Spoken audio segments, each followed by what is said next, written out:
8,19,70,000 रुपये एवढ्या किमतीच्या विकास कामांना शासन मान्यता प्रदान करण्यात येत आहे। सदर कामासाठी कार्यरत यंत्रणा सार्वजनिक बांधकाम विभाग जिल्हा बीड राहील ही ऑर्डर। याला म्हणतात काम। मी म्हणतो ना कामाचा माणूस हे ह्याच्या करता त्याच्यामुळं जिल्हाधिकारी याच्या ताबडतोब चांगले कॉन्ट्रॅक्टर नेमत। कॉन्ट्रॅक्टर इथं फार हुशार आहे, डोकंच चालत नाही।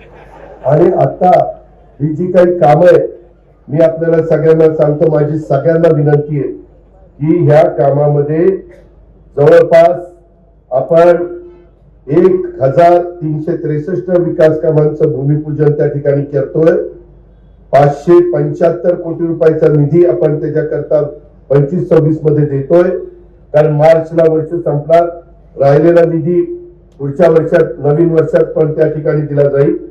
आणि ही सगळी कामं करत असताना त्या कामाचे फोटो काढले पहिले की काम कसं आहे आणि मग नंतर कसं झालं पाहिजे ते झाल्यावर पण फोटो हे बघितलं जाणार आहे।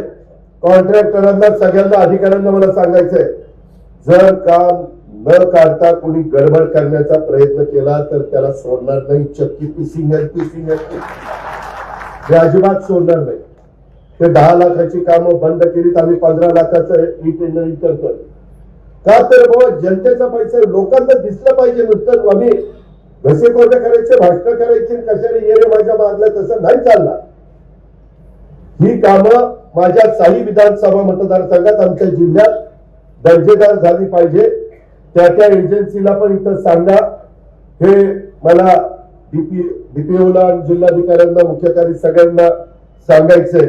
आणि त्यामध्ये ही कामं केल्यानंतर ग्रामीण भागातल्या शाळा हे जिल्ह्याचं भविष्य आहे। अहो तिथं मुलांना दर्जेदार शिक्षण दिलं तर ते पुढे त्यांचं भविष्य उज्ज्वल राहणार आहे, तर उद्याचे जबाबदार नागरिक ते घडणार आहेत। त्याकरता आपण 220 शाळांमध्ये वर्ग खोल्यांच्या कामाला मान्यता दिलेली आहे आणि पुढील 3 वर्षात आमचं टार्गेट आहे, सगळ्या आमदारांनी पण त्याला सपोर्ट केलेला आहे की खासदार आमदारांनी की टप्प्याटप्प्याने स्वच्छतागृह आणि शाळा दुरुस्तीची कामं त्याच्यात करणार। जिल्ह्यात 12 आदर्श शाळांचं काम देखील आपण सुरू केलेले आहे आणि 343 नवीन अंगणवाड्यांना आपण परवानगी दिलेली आहे आणि याची बांधकामं करण्यात येतील। मागासवर्गीय वस्त्यांच्या मध्ये सुविधा उपलब्ध करून देण्याच्या करता त्या विभागातर्फे आपण 43 कोटी 40 लाख रुपये कामाची अंमलबजावणी त्याच्यात समाविष्ट केलेला आहे।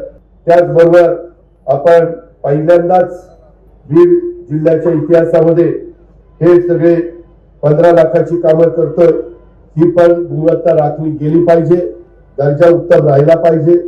यामध्ये अधिकारी पण जे जिल्हा परिषदेचे आहेत, माझी तर जिल्हाधिकारी तुम्हाला सूचना आहे की पीडब्ल्यूडी आणि सीओ तुम्ही पीडब्ल्यूडी आणि जिल्हा परिषद आणि सगळ्यांना बोलून त्यांना सक्त सूचना द्या आणि जर कोणी काही गडबड करत असेल तर ते सांगा, आपण समजावून त्यांना सांगू।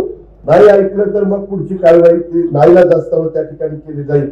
नाहीतर म्हणाली 1 तारखेला पहिल्याच वर्षात आलाय, पहिल्याच वर्षी काय दिवसात काय बोलतोय, परंतु खरं ते सांगितलं पाहिजे ना बाबा।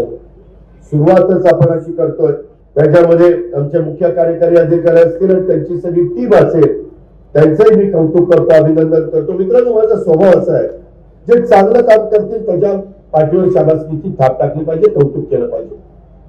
पण जे चुकीचं काम करतील त्याला धडा पण शिकवला पाहिजे। काही गोष्टी काही काळात तुमच्या सगळ्यांच्या समोर येतील, काही चुका केल्या त्या चुकांची किंमत त्यांना मोजावी लागेल। एवढं कसं धाडस करतात मला तर काही कळलेलं नाही। काही तर केस माझ्याकडे असे आलेले आहेत, म्हणजे माझ्या तर मी सांगितलेलं होतं एका बहादरांनी माझीच खोटी सही करून टाकली, म्हणजे इथपर्यंत धाडस। अजित पवारांची खोटी सही कर तुझ्या ह्याला काय माणूस काय। कलेक्टरला सांगितलं, जरी काही सांगितलं तरी पुन्हा कन्फर्म करा। आणि मी काय केलंय, इथं तुमच्याकडे राजेश देशमुखांनी काम केलेलं आहे, ते पूर्वी माझ्याकडे पुण्याकडे कलेक्टर होते।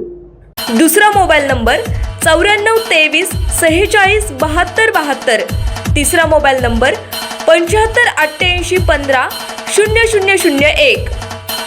वेबसाईट आहे sgavkari.com। मेल आयडी आहे AKL गावकरी@gmail.com.